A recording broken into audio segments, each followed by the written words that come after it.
Some ideas come to you in an instant.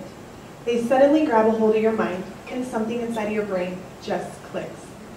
I've been driving down the road, or running, or talking to a friend, when an epiphany has hit me so hard that it suddenly stopped me in my tracks.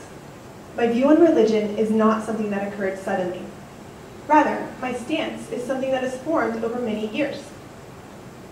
I didn't grow up in an overly religious household, but I was baptized as an infant, and I still have my baptismal certificate.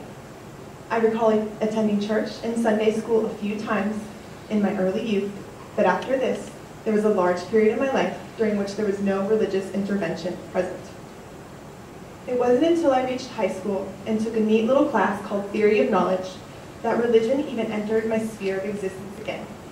I mean, I knew almost everyone around me practiced some sort of belief system, but that to me was almost a quality or a characteristic of theirs, like eye color or a dislike of olives, or a preference for punk rock over country music. These items weren't something that I spent time agonizing over, and since I lumped divine entity worship in with them, God-shaped thought bubbles never danced around in my head. So back to high school. In class, excerpts from different religious texts were read and discussed, so I sort of had to ponder religious stuff. I'm super glad for the opportunity. Pondering is one of the greatest things that you can do. You force yourself to slow down and to listen to what you actually think. I know you think you know what you think, but many times until you actively immerse yourself in a subject fully, you're not aware of how every single aspect of it affects your viewpoint. The classroom atmosphere led to an intelligently moderated discourse, which is actually a pretty ideal situation to find yourself in when you're learning about a multifaceted subject like religion. So, what conclusion did I come to? Typical of my fickle teenage self, I decided I was an agnostic, and I left it at that until just a few years ago. Eventually, I determined I was an atheist, and I came out to the world as such in a couple of internet-based blog posts. Why did I do that? Well, people were always a little shocked when they realized I was an atheist. And they were shocked because I am a kind and happy person.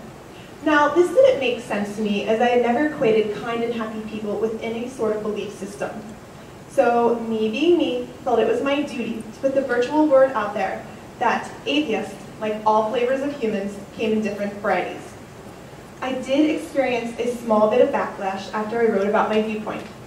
My naivety prompted me to post on an atheist forum about an article that I had written, which talked about my decision to send both of my children to Christian-based preschools. I explained that both of my children were aware of my non-belief, but I was genuinely curious if others had made similar decisions in their lives.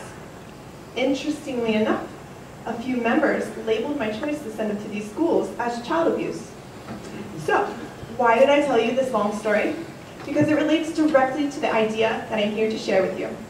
Recently, I've had the chance to be exposed to the ideals that some members of the atheist community share. I've read some books, liked some Facebook pages, and perused some online articles. There seems to be a call to eliminate religion as a human belief system. It is felt that religion and its defense has been the cause of torture, wars, and murder. Religion also makes it easier to perpetuate discrimination and ignorance. I get where these ideas come from, I really do, but I'm here to present you with an alternate viewpoint. So, let's think about it. If religion were abolished from the world, and logic, reason, and science were presented as the only available guidance for all aspects of human behavior, what would happen next? As religion serves social, emotional, and spiritual needs, what would step in to fill the void that its elimination created? Say science steps in, and an empirical, fact-based education is presented to children from birth and continues on through their adulthood. After religion is removed and generations are born without knowledge of its existence, science will only be exposed to information that is both testable and verifiable. Now, I get pretty geeked out about the natural world and learning about it, but not everybody has the capacity or the desire to learn and fully understand physics, biology, mathematics, or neuroscience. I know I don't.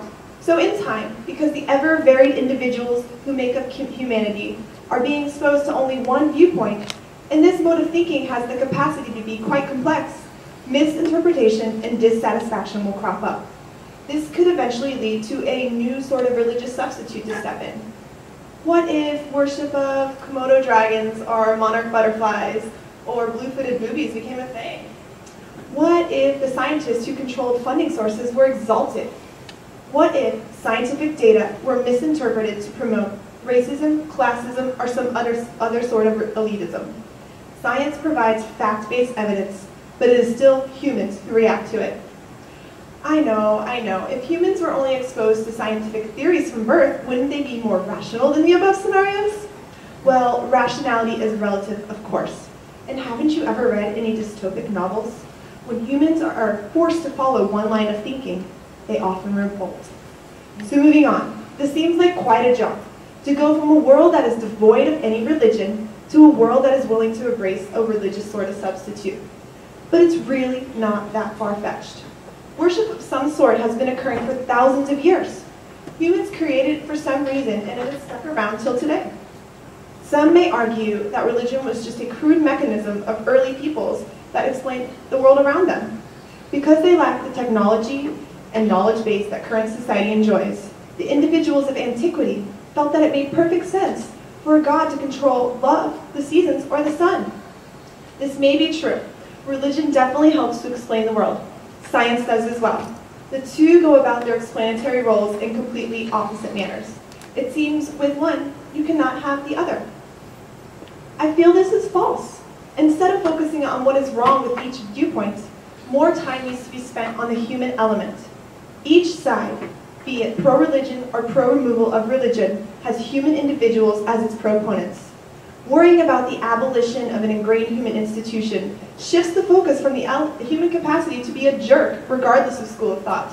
Teaching civil and tolerant action to all people, minus the propensity to slant these teachings in one direction or another, would be a good place to start. While bad things have been done in the name of religion, scientific data has also been twisted to distort what it should.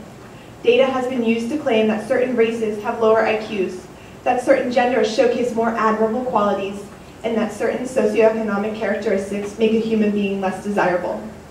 What's wrong with both of these scenarios? With religious war and perverted data, humans have a huge capacity for error. Both sides often mess up. Concentrating on what, as humans, makes us fallible could potentially be of more consequence than eradicating an institution that has the capacity for much good. Taking this vein of thought further and speaking to oppression, humans oppress each other. But they oppress each other often for reasons that have nothing to do with their religious or non-religious based viewpoints. Oppressive tendencies, like jerkiness, are just part of the human element. Oppression is a way to deal with the scary other. It becomes a tool to stifle them. If someone looks, thinks, or acts differently, they often become the object of subjugation. Focusing on why this is and what can be done to alter it could potentially do more good than bickering about the horribleness of religiosity. While it may almost be effortless to point the finger at which side is more wrong, that is definitely the easiest way out. Modernity has seen advances in checks and balances for both science and religion. Responsibility for acting in a becoming and non-exclusionary manner has been placed in the hands of leaders of both fields. Continuing in this direction is paramount. But one of the most important elements, and one that has the power to beneficially change humanity as a whole, regardless of belief or disbelief in a divine entity, is the acknowledgement of our inner human nature and a drive to direct it in an avenue more conducive to peace and civility. Thank you.